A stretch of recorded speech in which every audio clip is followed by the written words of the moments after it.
Today I want to talk about Live Twins and go over my Live Twin deck profile. This deck is considered to be a fairly good deck, but I think it is much better in the meta than people are giving it credit for. We'll start off just with all the cards in the deck and then we'll talk about them. So first off, you have one of the big. A lot of people don't run her. What she does is you need to tribute 2 link monsters to special summon her from your graveyard or your hand. And when she's summoned, she's kind of like an evenly matched. Your opponent has to get rid of cards until they can only control 2. Its other effect comes up whenever it's on the field.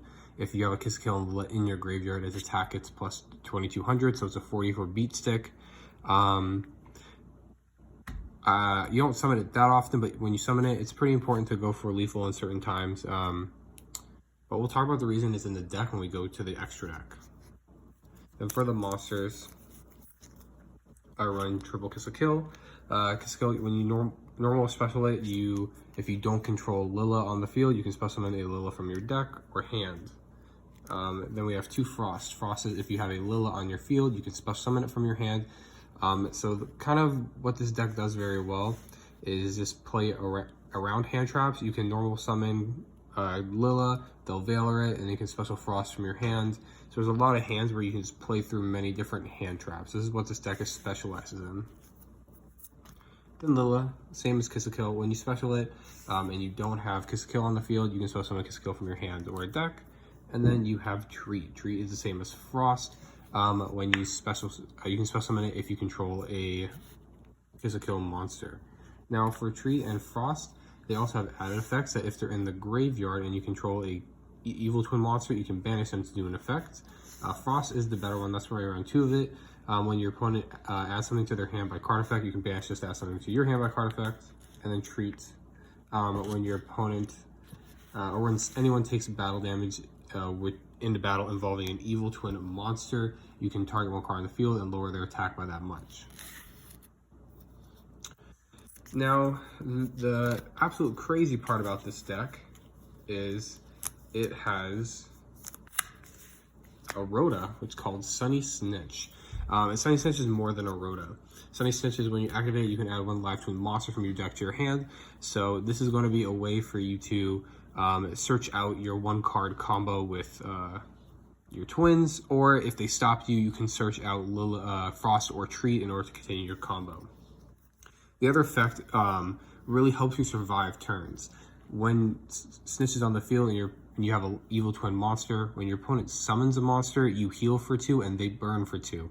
That doesn't seem like that much, but if you heal for 1500 or 1600, 1800, it's really hard for people to kill you. So it just puts you out of a lot of death situations.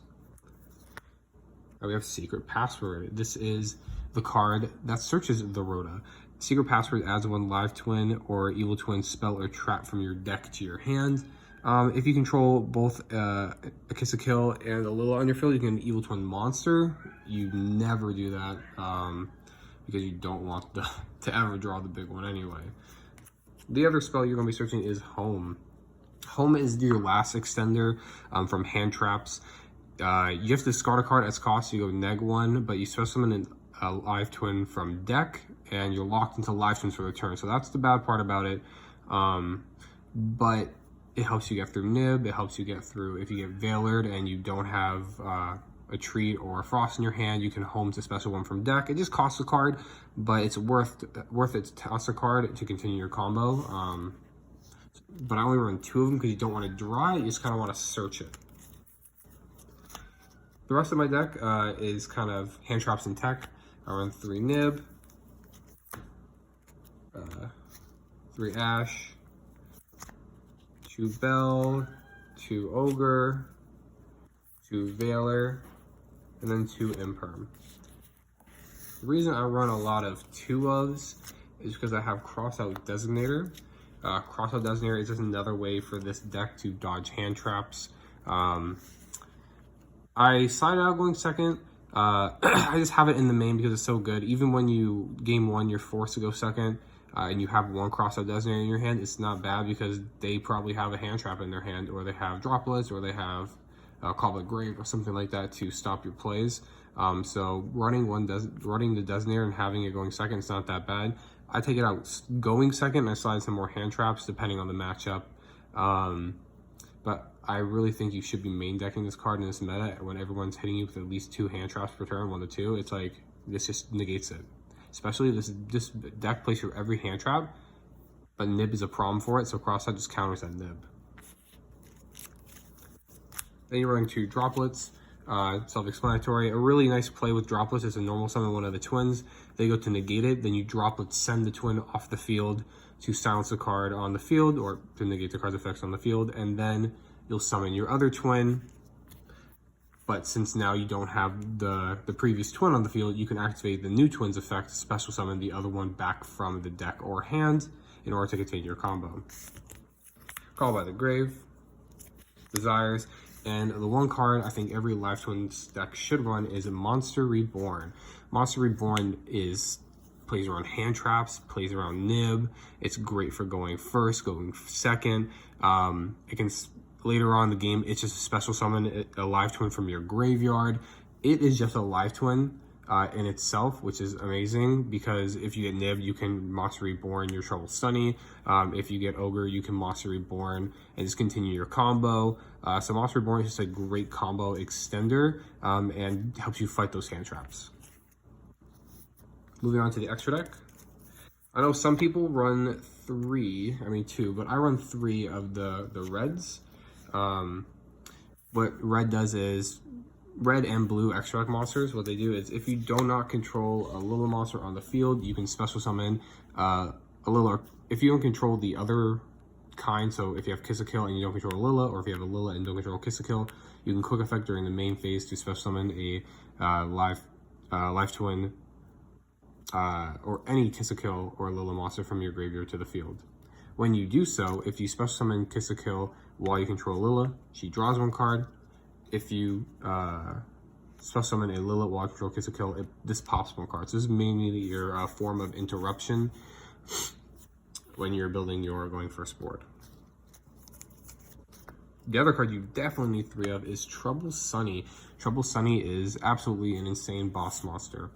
First of all, it has 3,300 attack, so it's very, very hard for people to beat over it. You can just sit on it, and they can't really go in the battle phase and hit over it. That was a really bad weakness of the decks. If you're sitting on one of the baby twins, they have 11. So if your opponent just goes in the battle phase because you have to use the evil twins in main phase, then that sucks. But Evil Twin Sunny is even better than that. You can use her effect in battle phase as well, or in any phase of the game. What she does is she can tribute as cost, and you can special summon up to 1 Lilla and 1 Kiss Kill monster from your graveyard.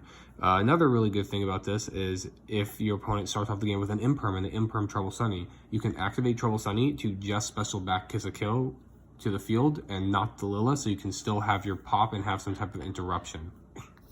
The other effect is you can banish this card from the graveyard, and you can send 1 Evil Twin monster from field, deck, or hand to the graveyard, and you can non-target send 1 card on the field to the graveyard. This comes up a lot because if you build a going first board, they break it, it goes back to you. The first thing you do in main phase is you banish Trouble Sunny, and let's just say they cleared your whole board and you don't have an Evil Twin in your hand because you run 1.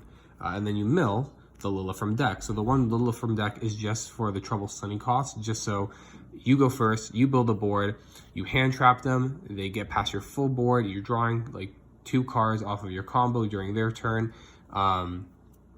and then you Trouble Sunny, start your turn, mill Lilla, you get to get rid of any disruption on their field. If they're Prank Kids, you get to get rid of their fusion. They're forced to activate their fusion, then whatever they fuse for, you send to the graveyard. If they have a DPE, you force out that DPE. So that's why you run the 1 of this, because it's super, super important that on the crackback, if they clear your board and Trouble Sunny is in your graveyard, you have her live in order to clear whatever you need to before you start your combo. And that's like very important. Then a package that people don't run is, well, people run other stuff instead. I see people do run this, but I think this is the best version of the deck is Link Disciple and Link Devotee. The reason I like Link Disciple and Link Devotee is if your hand is really good enough, it helps play around Nib, because if you Link Disciple, Link Devotee, that is your 5th summon.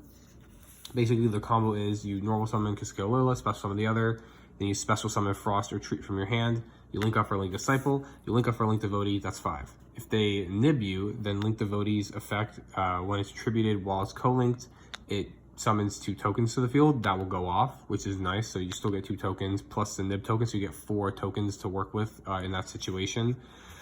Link Disciple is good for unbricking your hand. Let's just say you draw like too many twins. If you use Disciple, what it does, it attributes a card that it points to, and then it draws 1 card, you put a card back from your hand to the bottom of your deck. So it's just like a little brick fixer, and then Devotee will get you 2 tokens. After you make the 2 tokens, you'll make IP, and then with your 1 left over Frost, you will link off the Disciple for a red, and then you'll just combo off, but now you just have an IP, which is pretty nice. The reason why I like doing this is because during your opponent's turn, the whole combo basically is you go Kiss a Kill effect, special treat, pop a card, then you go IP and Kiss a Kill for a unicorn, and the unicorn sends a card, and then you get to, since it's co-linked, toss a brick, draw another card, then you go Lila effect to special summon back Kiss a Kill to draw another card. So this also helps you dig through your deck. When you know what you're fighting versus, Disciple helps you digs 1. On your turn, you draw 1 off Kiss a Kill. On their turn, you draw 1 off Kiss a Kill. On their turn, you draw 1 off Unicorn. And on their turn, you draw 1 off Frost. So if you know what hand trap you're searching for and you slide these hand traps for certain matchups, you can really, really hard dig for Drolls and Lancias and whatever really hits, or the nib. Whatever really hits your opponent, you can like hyper dig for it. The other very good reason of why you're running Kiss a Kill and Masquerena is to protect against the Lightning Storm. Also to protect against Raigeki, I guess. But when they use Lightning Storm, you IP and you Kiss a Kill and Lila, and you special summon Trouble Sunny just to be protected from that destruction. So if you can get this on the field, I don't go for this every time just because it's kind of risky, because you have to waste 1 of your extensions in order to go for this combo. And you want to hold your extensions to fight hand traps. I'll only do this if I have like a crossout and a Monster Reborn, or a monster and a crossout and a call. So if I have like an extensive amount of continuation, I'll go for this, or if it's late in the game. So if it's like turn 3, turn 4, because this deck grinds real hard, then I'll go for this in order to mill my deck even more and get that extra interruption of that Unicorn Send. The only problem with doing this first is you don't end up having a Trouble Sunny in your graveyard for the crackback in order to banish it. So you have to kind of gauge how far your opponent's going to get, like kind of ripping apart your board. And if you think they're going to get that far, you can still do this combo, but then just make the Trouble Sunny anyway, and don't bother going for Unicorn if you think they're going to get through your board this turn, just so that you can have Trouble Sunny in your graveyard for the following turn. Now, Nib is actually a really insane ass hand trap in this deck, because what you like to do is you just kind of sit on all your stuff, you activate Trouble Sunny, she tributes as cost, then you ask for a response, and then as Chainlink 2, you nib, and then you nib their entire board, and then Chainlink 1 Trouble Sunny will special summon back Kiss a Kill. That way you still have your pop life. So if you want to you want to hold the pop and you want to nib first, you can do that combo. The last part of the deck is going to be the Zeus package, and this comes up like every single game. What's really nice about it is if you normal summon your twin, you get your other twin, right? And then you overlay them for a Zeus, Sky Zeus.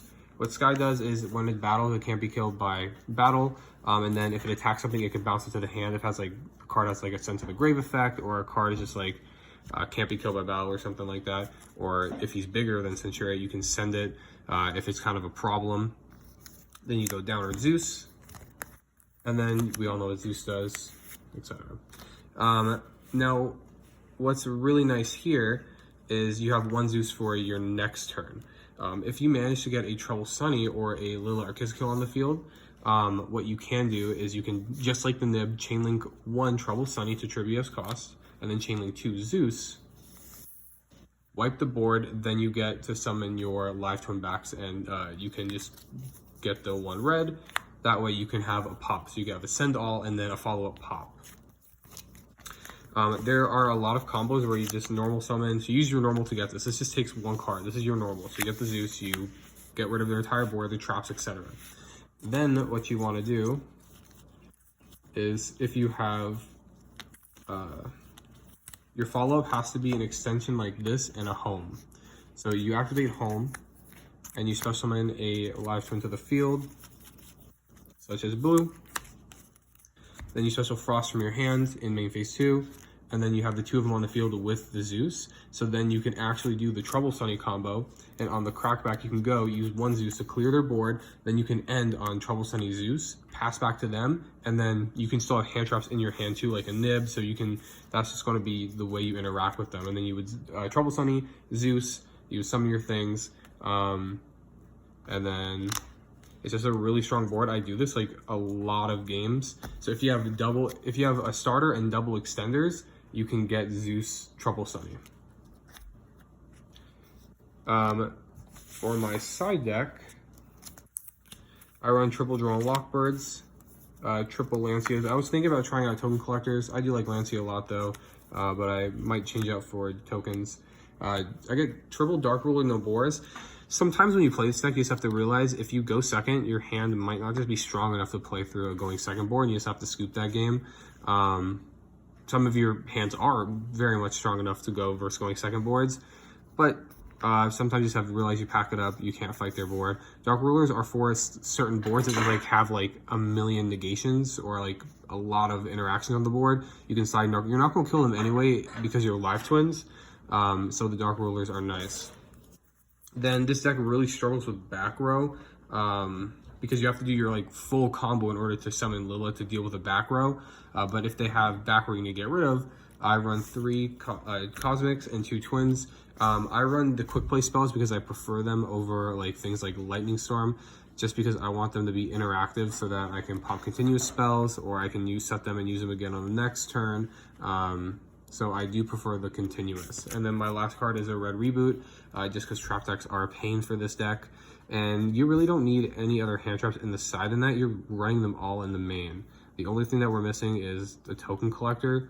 All the other hand traps you run in this deck, they're in your main deck, so you just need back row removal in your side. So I dedicate 6 in my side to back row, the 3 for going second, and then I have 6 for these specific counter matchups where these just hit a lot of decks, and when they hit them hard, so I'll slide them in. Okay, but that is my live twin deck profile. Thanks for watching.